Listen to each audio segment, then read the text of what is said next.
حدیث پڑھنے پڑھانے میں اپنا پورا وقت گزارا اور ایسی ایسی کتابیں لکھ کر چلے گئے کہ قیامت کی صبح تک امت محمدیہ کا ہر فرد انہیں دعائیں دیتا رہے گا۔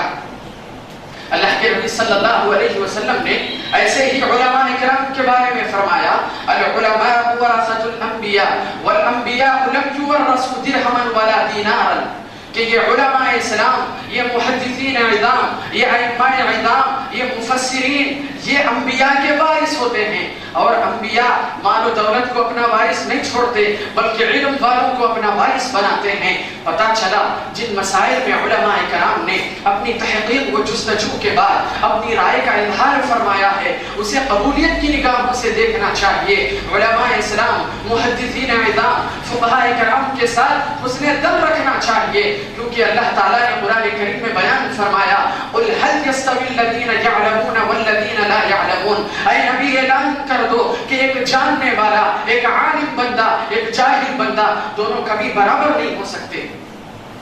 اللہ سے دعا ہے کہ اللہ تعالیٰ ہم تمام کو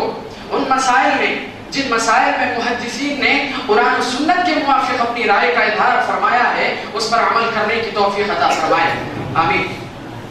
اور یہ بات بہت عجیب لگتی ہے، کہتے ہیں کہ اختلاف مطالعے کا کوئی اعتبار نہیں ہوگا۔ سب سے پہلے تو آپ یہ جان لیجئے کہ اختلاف مطالعے سے کیا مراد ہے۔ عربی لغت المعجم الوسیط میں لفظ مطلع کا معنی بیان کیا گیا ہے مکان الطلوع، طلوع ہونے کی جگہ، نظر آنے کی جگہ۔ دنیا کے مختلف خطوں میں چاند اور سورج کے نظر آنے کی جگہ اوقات مختلف ہوتے ہیں، لہذا یہ ممکن ہے کہ ایک جگہ چاند نمودار ہو لیکن دوسرے مقام پر نہ ہو، ایک جگہ سورج نظر آئے لیکن دوسرے مقام پر نظر نہ آئے، بس یہی اختلاف مطالعے ہیں۔ اس لیے ہم دیکھتے ہیں کہ دنیا کے بعد ایسے مقامات بھی ہیں جن میں 12 گھنٹوں کا فرق ہے۔ عین اس وقت جب ایک مقام پر دن اپنے شباب پر ہوتا ہے تو دوسری جگہ رات اپنا آدھا سفر طے کر چکی ہوتی ہے۔ عین اس وقت جب ایک مقام پر ظہر ہوتی ہے تو دوسرے مقام پر عشاء کا وقت ہوتا ہے۔ آپ اپنے موبائل میں دیکھ سکتے ہیں کہ وقت کس اعتبار سے مختلف ہوتا ہے، آپ خود فیصلہ کر دیجئے۔ آپ دیکھ سکتے ہیں اگر جزائر میں دوپہر کے 12:44 ہو تو اس وقت تیونس میں 1:13 ہو رہے ہوں گے، اور اگر اسی وقت ملک قاہرہ کا وقت دیکھا جائے تو 2:37 ہو رہے ہوں گے، اور مکہ و مدینہ کا وقت دیکھا جائے تو 3:12 ہو رہے ہوں گے، اور ممبئی کو دیکھا جائے تو شام کے 5:23 ہو رہے ہوں گے، اور ہوائی میں جو کہ امریکہ کا ایک حصہ ہے رات کے 2:12 ہو رہے ہوں گے، جبکہ نیو یارک میں صبح کے 7:35 ہو رہے ہوں گے۔ جب وقت اجتماع ایک ہے تو یہ کیسے ممکن ہو سکتا ہے؟ اب یہاں یہ تجویز پیش کی جاتی ہے کہ مکہ مکرمہ کو اصل مرکز مان کر وہاں کی رؤیت پوری دنیا کی رؤیت مان لی جائے۔ تجویز تو بظاہر بہت اچھی ہے لیکن اس پر عمل کرنا ناممکن ہے، کیونکہ ضروری نہیں ہے کہ سب سے پہلے چاند مکہ مکرمہ ہی میں نظر آئے، بلکہ دوسرے ممالک میں بھی نظر آ سکتا ہے اور نظر آیا بھی ہے۔ بس اگر 29 شعبان کو لیبیا، مراکش اور تیونس میں رمضان کا چاند دیکھ لیا گیا اور مکہ مکرمہ میں نہیں دیکھا گیا تو میرا سوال ہے کیا لیبیا اور مراکش کے مسلمان محض اس وجہ سے رمضان کا روزہ نہیں رکھیں گے کہ اصل مرکز مکہ مکرمہ میں چاند نظر نہیں آیا، اور مکہ مکرمہ ہی کی بنیاد پر پوری دنیا میں عید کا اہتمام ہوگا، روزوں کا اہتمام ہوگا؟ عجیب طرف تماشا ہے۔ آپ خود کہتے ہیں دنیا میں کہیں پر بھی چاند نظر آ جائے آپ کو خبر مل جاتی ہے، اس کی خبر کو قبول کر لو اور اسی کے مطابق روزہ اور عیدین کا اہتمام کرو۔ پھر کہتے ہیں کہ مکہ مکرمہ کو اصل مرکز مانا جائے، وہاں کی رؤیت کو قبول کیا جائے، یہ دو رنگی کیوں؟ البتہ یہ بات بہت واضح ہے کہ نمازوں کے سلسلے میں تو سبھی اختلاف مطالعے کا اعتبار کر رہے ہیں، اپنے اپنے ملکوں کے اعتبار سے نماز ادا کر رہے ہیں۔ جب نمازوں کے سلسلے میں اختلاف مطالعے کا اعتبار مانتے ہو تو روزہ اور عید کے سلسلے میں اعتبار کیوں تسلیم نہیں کرتے؟ جو بھی چل رہا چلنے دو، بعد میں اور اس مسئلے کو ثابت کرنے کے لیے اس قدر شدت اپنائی گئی ہے.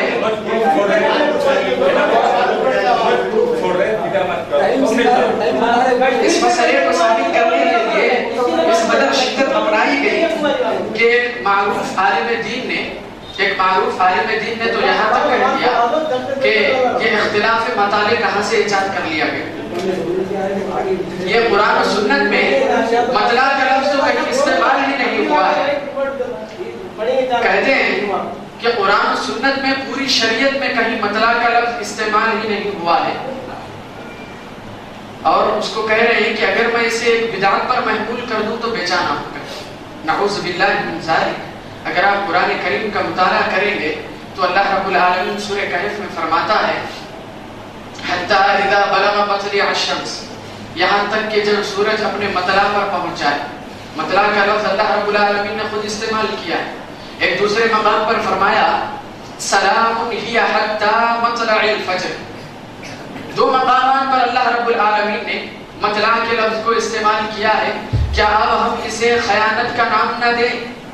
کہہ رہے ہیں کہ قرآن کریم میں کہیں مطلع کا لفظ استعمال ہی نہیں ہوا، پوری شریعت میں کہیں استعمال نہیں ہوا اور اسے بدعت پر محمول کر رہے ہیں. حالانکہ اللہ تعالیٰ نے دو مقامات پر قرآن کریم میں اس لفظ کو استعمال کیا ہے. اور اسی طرح ایک بریلوی عالم کی کتاب بہار شریعت کا حوالہ پیش کیا جا رہا ہے اس مسئلے کو ثابت کرنے کے لیے. اور یہ ایک ایسی کتاب ہے جس کا نام ہے بہار شریعت. شروع صفحے سے لے کر آخری صفحے تک صرف اور صرف اللہ کے نبی کو عالم الغیب، اللہ کے نبی کو نور مجسم، اللہ کے نبی کو اللہ کے مقام پر ٹھہرا کر دیا. بالکل کیچڑ بھرا ہوا ہے اس کتاب میں. ایسی کتابوں کے حوالے پیش کیے جا رہے ہیں اس مسئلے کو ثابت کرنے کے لیے. اور رہا جہاں تک امام ابو حنیفہ رحمہ اللہ کا فتویٰ کہ انہوں نے اختلاف مطالع کا اعتبار نہیں کیا ہے، تو بہت سارے مسائل ہیں جس میں امام ابو حنیفہ رحمہ اللہ نے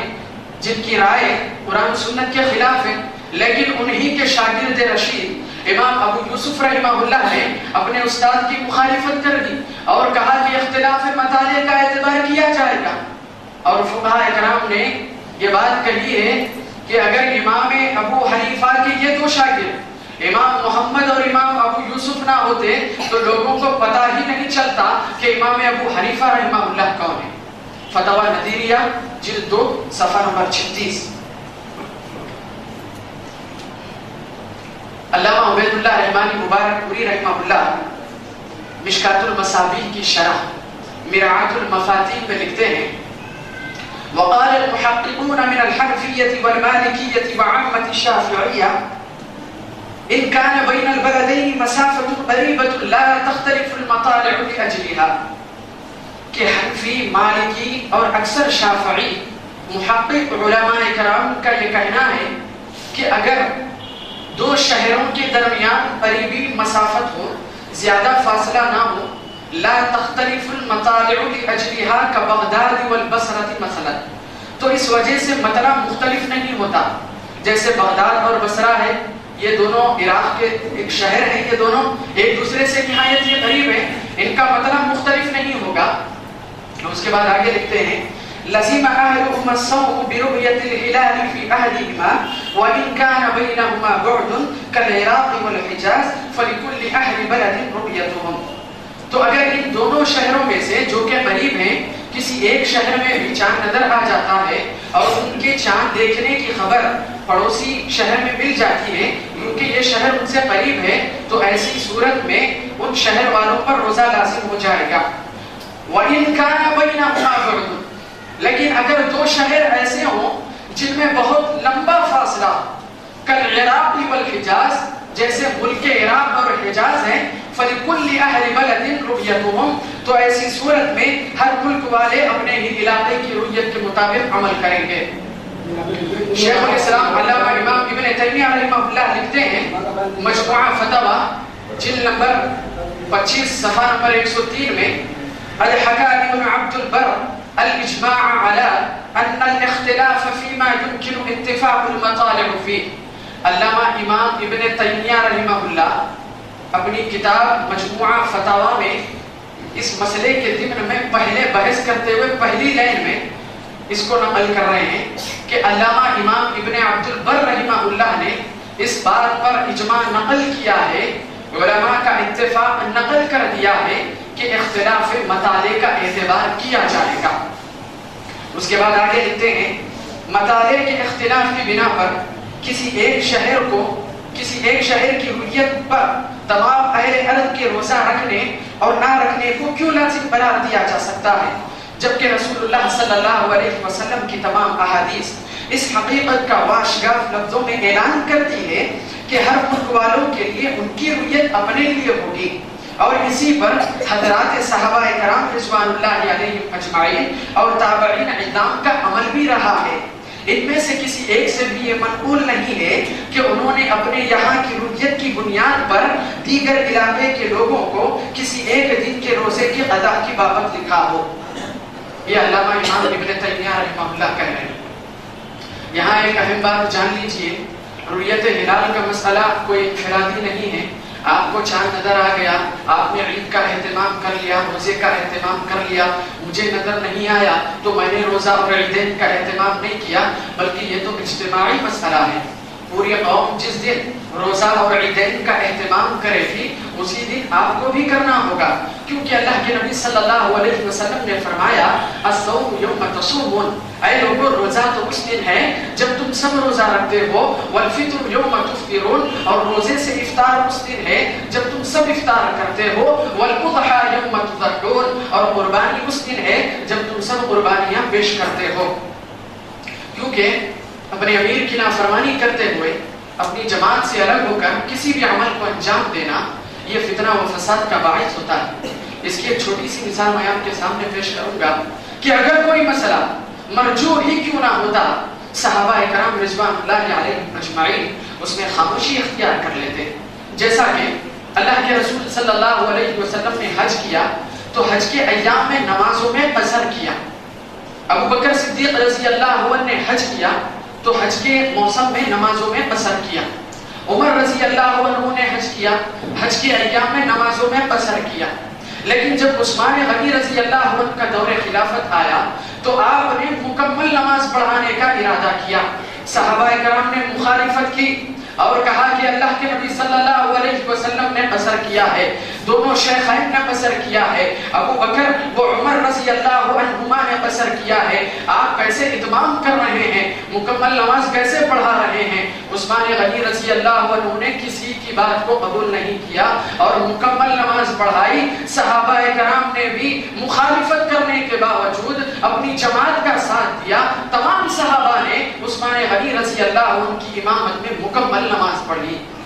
میں کہنا یہ چاہتا ہوں کہ یہ کوئی انفرادی مسئلہ نہیں ہے بلکہ اجتماعی مسئلہ ہے۔ علامہ امام ابن تیمیہ رحمہ اللہ سے ایک سوال کیا گیا کہ شیخ اگر کوئی فاسق چاند دیکھ لیتا ہے اور اس کے چاند دیکھنے کی خبر قاضی قبول نہیں کرتا ہے تو ایسی صورت میں کیا کرنا چاہیے؟ تو علامہ امام ابن تیمیہ رحمہ اللہ نے کہا ایسی صورت میں گرچہ کہ اس فاسق نے چاند دیکھ لیا ہے، وہ انفرادی طور پر روزہ اور عیدین کا اہتمام نہیں کر سکتا بلکہ اسے جماعت کا ساتھ دینا ہوگا۔ اسی طرح سے اب یہاں یہ اعتراض کہ ہندوستان میں امیر بھی ہے جماعت بھی ہے، اگر آپ تسلیم نہیں کرتے ہیں تب بھی فقہاء کرام نے یہ قاعدہ متعین کر دیا ہے، یہ قاعدہ بنا دیا ہے العالم الثقة فی بلدۃ لا حاکم فیہا قائم مقام، ایسے علاقے میں جہاں کوئی حاکم نہ ہو قابل اعتماد عالم اس کا قائم مقام ہوتا ہے۔ حیدرآباد میں ایک پروگرام منعقد ہوا جس میں مرکزی جمعیت اہل حدیث ہند کے امیر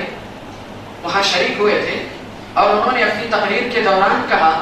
کہ اس مسئلے میں انتہا درجے کی شدت اختیار کرنے والے ہمارے سابق مفتی مرکزی جمعیت اہل حدیث ہند حفظہ اللہ ہے، اور انہوں نے اس موضوع پر رسالہ بھی لکھا، اس موضوع پر انہوں نے تقریریں کی، کتاب اچھا لکھا، رسالہ لکھا۔ لیکن جب میں نے دہلی میں نماز پڑھائی، مسلمانوں کو نماز پڑھائی، خطبہ دیا تو دیکھتا ہوں کہ مفتی حفظہ اللہ بھی وہاں پر موجود ہیں